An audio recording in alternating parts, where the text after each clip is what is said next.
আফগানিস্তানে উন্নত নিরাপত্তা ব্যবস্থা গড়ে তুলতে প্রথমবারের মতো স্পেশাল ফোর্স বা কমান্ডো বাহিনী সেন্টার চালু করেছে ইমারতে ইসলামিয়া প্রশাসন।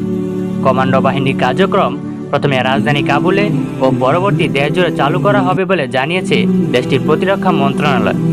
গত 20 মে আফগানিস্তানের প্রতিরক্ষা মন্ত্রণালয় সোশ্যাল মিডিয়া এক্স-এ এক পোস্টে এ তথ্য জানিয়েছে। প্রতিরক্ষা মন্ত্রণালয়ের কর্মকর্তারা জানিয়েছেন, রাজধানী কাবুলের উন্নত নিরাপত্তা রক্ষার জন্য স্পেশাল ফোর্স সেন্টার চালু করা হয়েছে।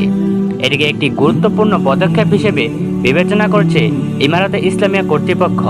সামনে দেশটির অন্যান্য প্রদেশেও অনুরূপ কেন্দ্র স্থাপনের পরিকল্পনা করা হয়েছে।